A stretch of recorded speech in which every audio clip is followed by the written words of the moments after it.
your daily dose of debate, breaking news, and uncensored views. This is the Michael Medved Show. And another great day in this greatest nation on God's green earth. What makes it great? At least the possibility that we may be seeing some progress on putting an end to the government shutdown, and none too soon. The government shutdown, what happened today? Well, Senate Minority Leader Chuck Schumer, senator from New York, said Democrats would vote to end the government shutdown if Republicans agree to extend health care tax credits for 1 year and to open broader talks, a potential turning point in efforts to end the impasse. We would like to offer a simple proposal that would reopen the government and extend the Affordable Care Act premium tax credits simultaneously, and then have the opportunity to start negotiating longer-term solutions to healthcare costs. That's what Schumer said on the Senate floor, flanked by colleagues in a show of unity. The counteroffer came as Republicans grew increasingly exasperated with Democrats, and it's not just Republicans. It's an exasperating situation, and it's an awful situation. The counteroffer came as Republicans grew increasingly exasperated with Democrats over their objections to a GOP bill to pay federal workers during the shutdown, now on day 38. Senate Majority Leader John Thune said the Senate would vote on the bill, known as the Shutdown Fairness Act, later in the day. There's nothing fair about the shutdown. It's a miserable affliction.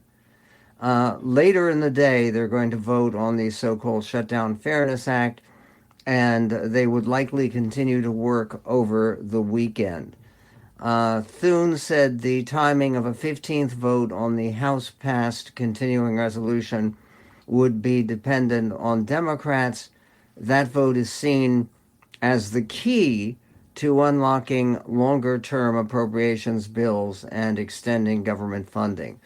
Now, I am not sure what any of this means or whether this will be a way out for people.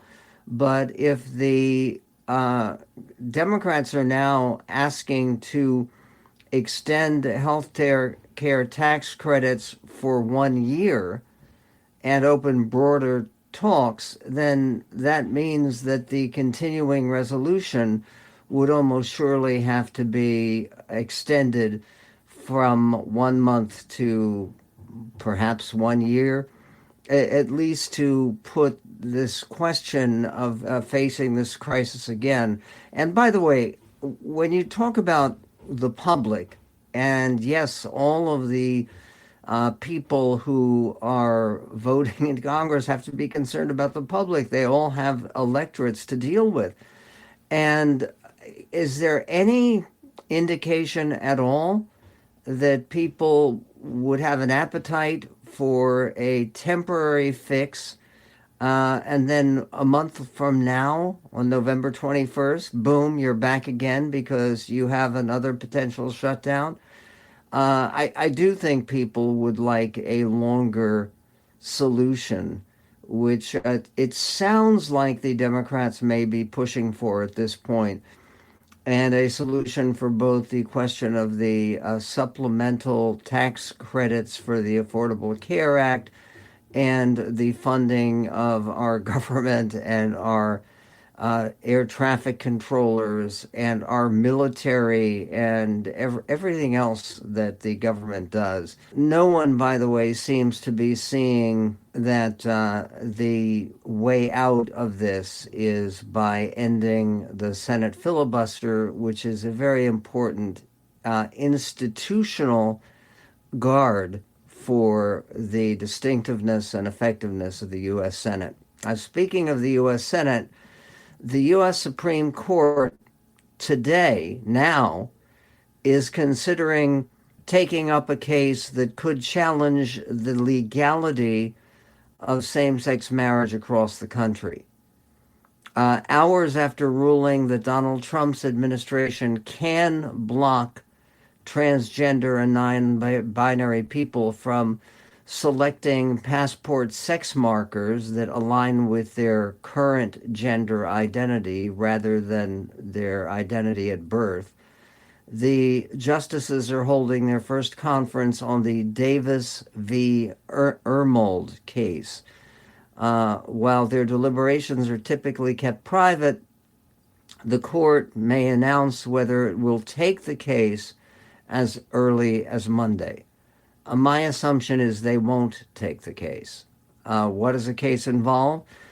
It involves Kim Davis, a former Kentucky county clerk who in 2015, 10 years ago, became a cause célèbre for religious opposition to same-sex marriage after the U.S. Supreme Court legalized same-sex marriage in the Obergefell versus Hodges case. Kim Davis repeatedly refused to issue marriage licenses to same-sex couples, and at the height of her fame was even briefly jailed for contempt of court. Look, the issue in the Ermold case that they're talking about is fundamental in terms of a public employee and following the rule of law.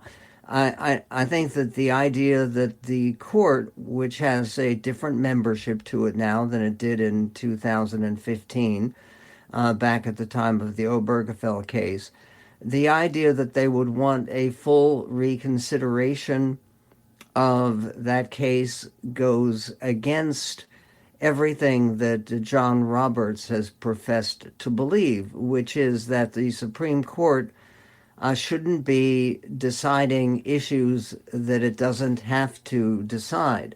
The idea that same-sex marriage is going to come up to become another huge issue rather than recognizing Obergefell as settled law. The polling on this has changed dramatically. The overwhelming majority of people in this country, including the majority of Republicans, do not want to tell literally hundreds of thousands of people who have engaged in same-sex marriages, who are now part of same-sex marriages, that your life is going to be disrupted because of a position on the court. This is settled law, and I don't think that John Roberts, the Chief Justice, is going to favor opening up this item of dispute at this point. Speaking of items of dispute that are already opened, the leader of the Anti-Defamation League, the ADL, an organization that fights anti-Semitism, and I should add other forms of bigotry, is explaining his group's decision to set up a special project to monitor Zoran Mamdani, the mayor-elect of New York City. Mamdani is the first Muslim and person of South Asian descent elected to lead the nation's largest city, which includes a Jewish population of well over 1 million people. He is also a critic of Israel and its war in Gaza. After his victory, the Anti-Defamation League took an unprecedented step, announcing an initiative to track and monitor Mamdani administration policies and appointments. The project includes tracking actions by Mamdani's administration that impact Jewish community safety and security. The ADL's announcement also said it was setting up a citywide tip line for people to report anti-Semitic incidents in New York. You may remember Mamdani taking the position that if the Prime Minister of Israel visited New York City, he would have him arrested. That's a tip line notification from me. We will be right back with more on the Medved Show and what to expect from Mamdani coming up.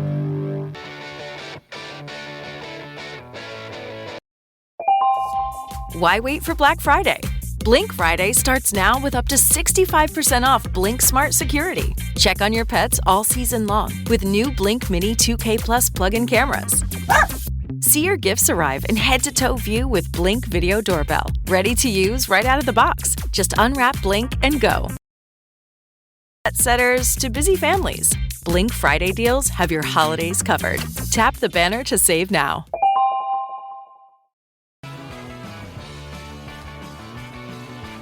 And an interesting item that appeared in Newsweek, which is a reflection of how things are changing here in the United States, whether we recognize it or not. The average age of first-time home buyers in the U.S., what would you think it would be? I was actually surprised to see how that average age has changed. It has now reached an all-time high of 40. The average first-time home buyer, in other words, is 40 years old. This is according to a new report by the National Association of Realtors confirming that home ownership has gotten out of reach for many young Americans over the past several years. Historically, first-time home buyers in the U.S. have been in their 20s or their 30s. In the 1980s, for example, they were usually in their late 20s, 28, 29. Now, a few decades later, buying a home has become a near insurmountable challenge for many young people in the country carrying the burden of high student debt while facing higher housing costs. Well, there's another factor here, which is the average age for marriage.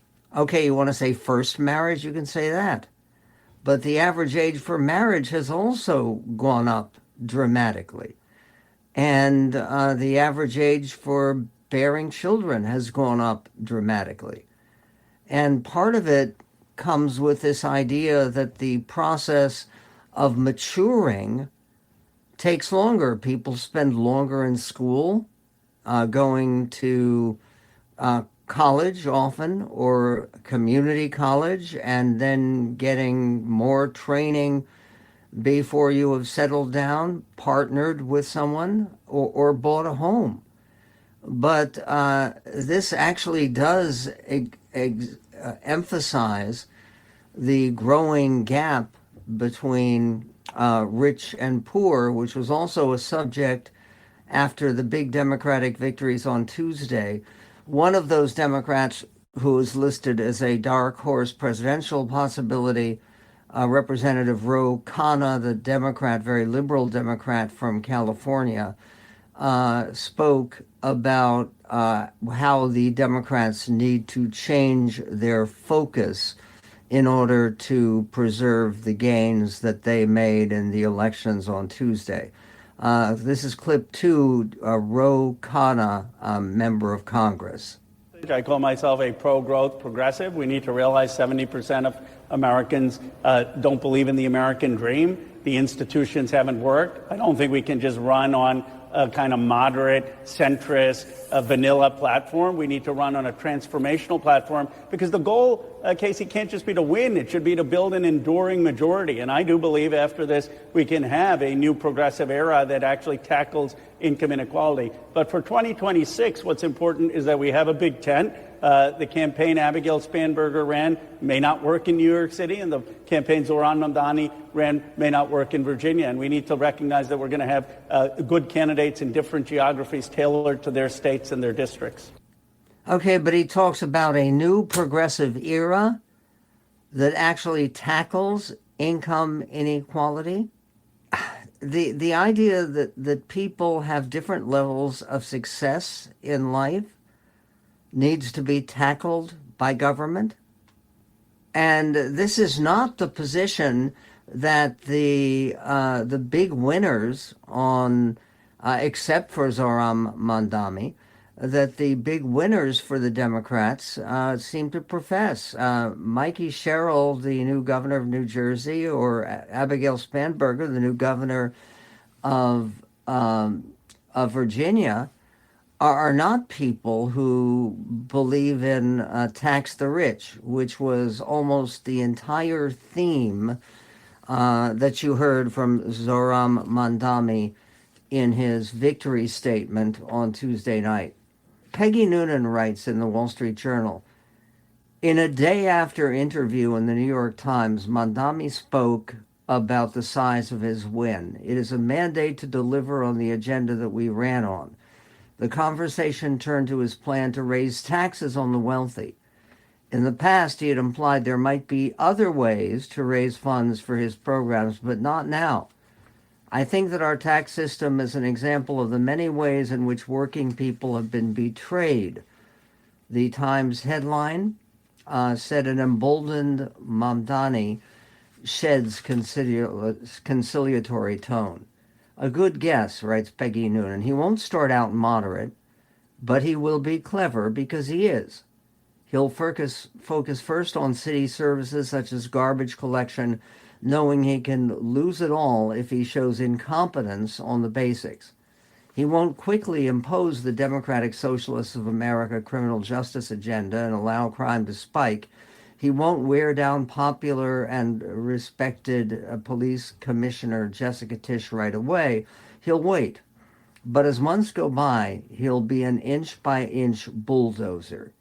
His economic agenda is to hike taxes on millionaires, billionaires, and corporations. Nobody minds if he gets another $5 million a year out of a billionaire. Even the billionaire will hardly notice.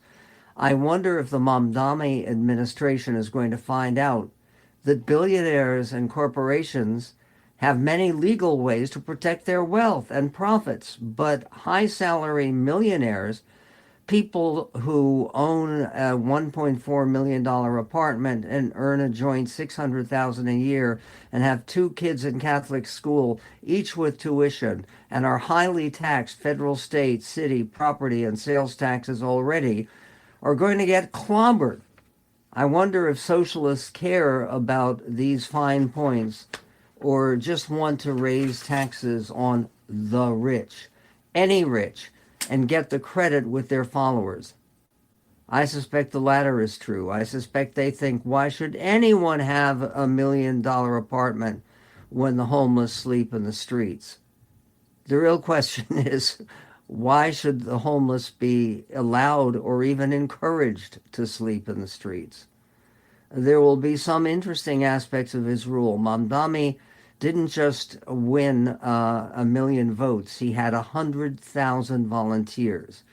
The young who supported him won't disappear. They'll do everything they can to help him. Many are underemployed for many reasons. They'll volunteer at the public grocery stores. They'll make lettuce chic. They'll haul sacks of sweet potatoes through Park Slope in Brooklyn, and their hedge fund fathers will say, I sent him to Brown for this, but a lot of us will be moved and cheer them on. He says that Republicans should understand Mr. Mamdani isn't your bogeyman to use for your electoral amusement. You think you're going to make him the face of the Democratic Party in that stupid phrase, then everyone will hate the Democratic Party. She goes on. The basic theme, powerful and important. Don't underestimate Mamdani. What about some movies to estimate under or over? Coming up on the Medved Show.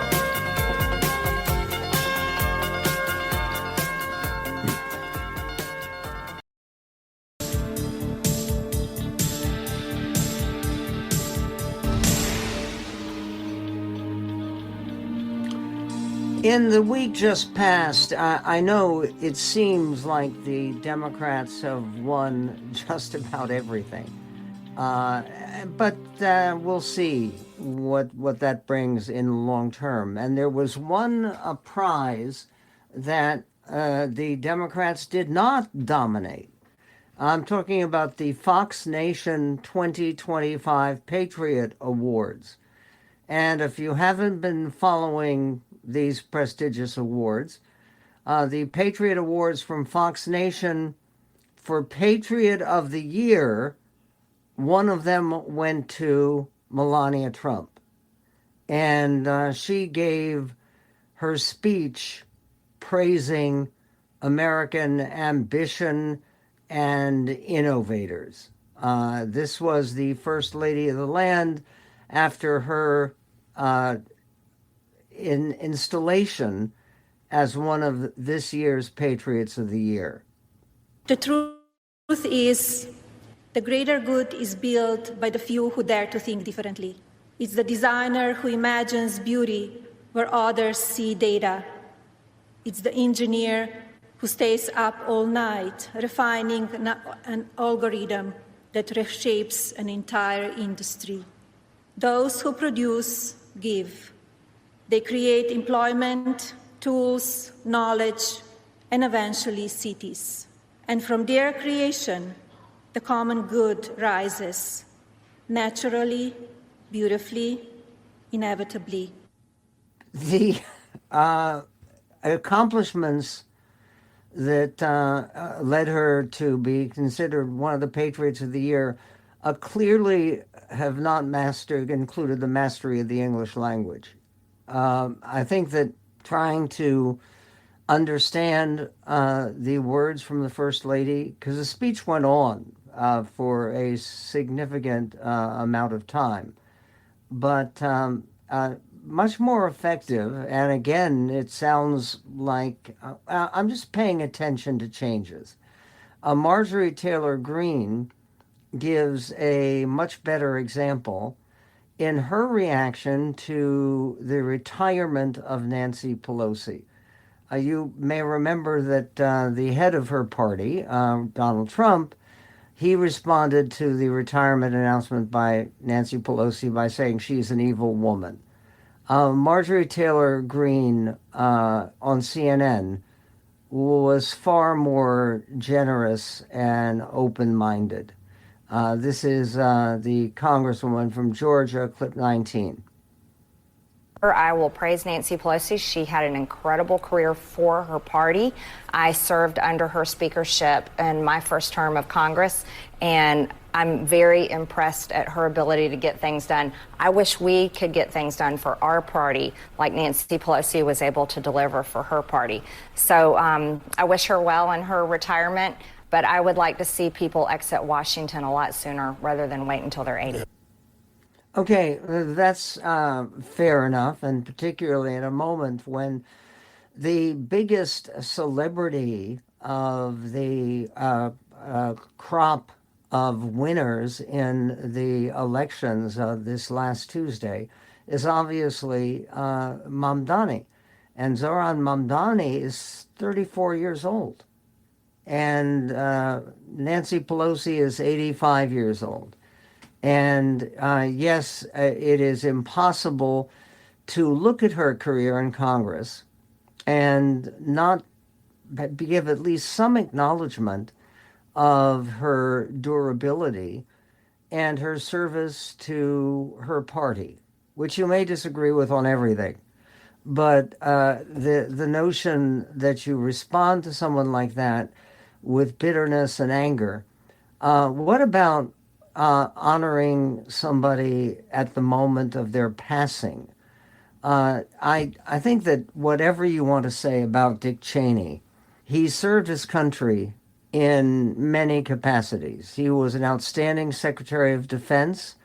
That war that he conducted, the first Gulf War, was a triumph. You may remember it helped to make him and the Colin Powell, his joint cabinet member. Colin Powell was Secretary of State for President Bush, and Dick Cheney, of course, was a vice president. And that the first Iraq war, where Dick Cheney was not vice president, where he was Secretary of Defense, he also served as White House Chief of Staff. He did a great deal. So Tucker Carlson, amidst the controversy surrounding his interview with Nick Fuentes, did an interview with Megyn Kelly in front of a live audience. And this is the way that he reacted to the passing of Vice President Dick Cheney. Clip 8. And I will say one charitable thing, which is an amazing fly caster. Amazing. He could drop a dry fly in the top of a beer bottle at like 40 feet, which if you're a dry fly fisherman, and I am, is like ridiculous. Standing in a boat. So, and I've been hunting with him. Good shot. When he wasn't drinking. He did shoot Harry Whittington in the face. But like if that had been a quail and not a lawyer from Austin, I think the quail would have been dead. Harry took quite a few pellets from the 28 that day. Tough man. By the way, lived another 20 years. But he raised a really repulsive daughter, which I think is bad. And just on the downside, I've got a bunch of daughters. They're just fine people, and I'm more proud of them than of anything in my life. And if I had a daughter, like Liz Cheney, I don't believe in suicide, but I would consider it. Oh, wow. Suicide, consider for Liz Cheney. And again, political disagreement is one thing, but basically trying to get a laugh line out of wishing suicide for someone, really problematic, it seems to me. He also, of course, didn't miss a chance to attack Israel. And here is what he had to say about the one Jewish nation in the world, which he emphatically dislikes and disapproves of. This is clip 7. Western civilization is derived from the New Testament. It is based on Christian ethics. And the core difference between the West and the rest of the world, not just Israel, but every other country, is that we don't believe in collective punishment because we don't believe in blood guilt. We do not punish the innocent. We only punish the guilty. You commit a crime, we don't throw your kids in jail. We don't execute your cousins. We don't commit genocide against your whole tribe. We punish you because you did it. We treat each person as an individual. That is Western civilization. That's a Christian understanding. It does not derive from any other religion. I'm sorry, the Ten Commandments and anyone who has actually had any depth of studying the Jewish religion or even asking about it, of course you don't believe in collective punishment.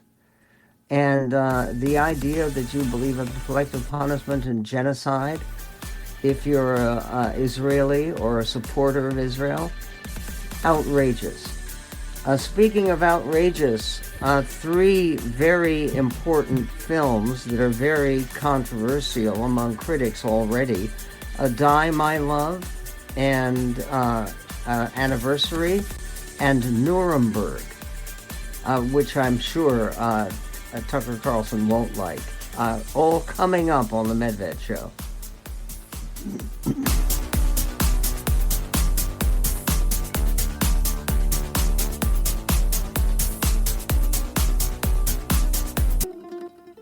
And wishing everybody a restful and rejuvenating weekend, and maybe a weekend that will begin to see the beginning of the end, or at least the end of the beginning, to putting an end to the government shutdown and allowing Americans to get back with our normal lives, with a government that is allowed to function.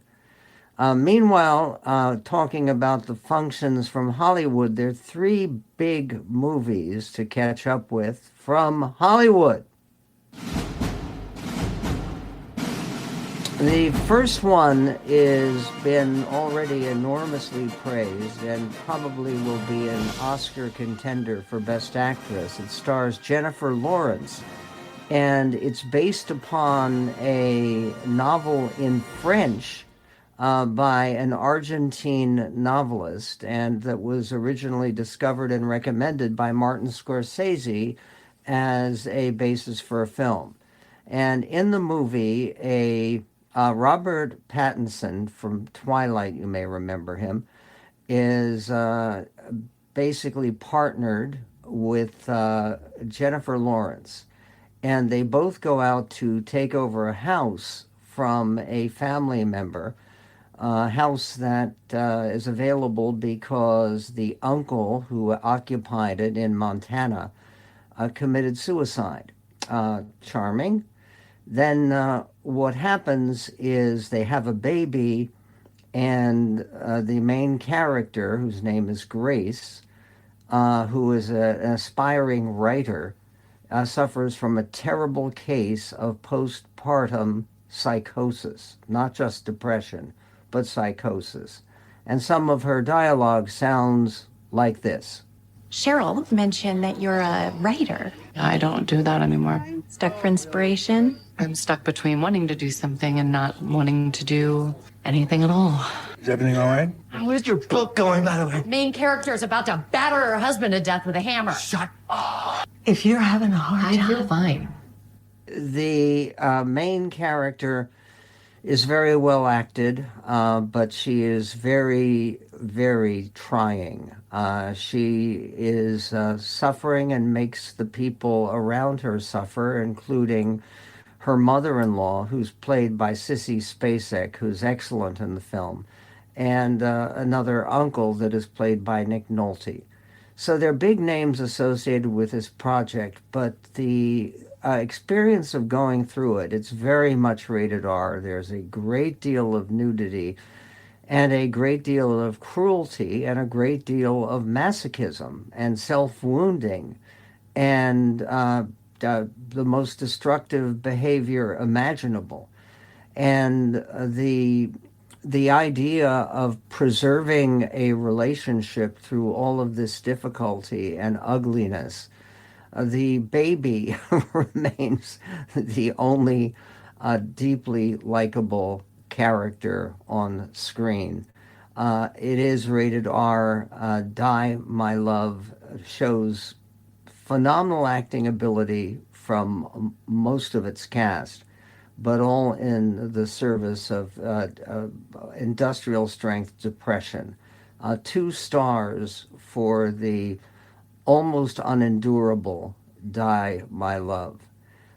There's another film that is much more ambitious. It's a film called Nuremberg, and not like Judgment at Nuremberg or the TV series about the war crimes trials of leading Nazi criminals. This focuses on an actual character.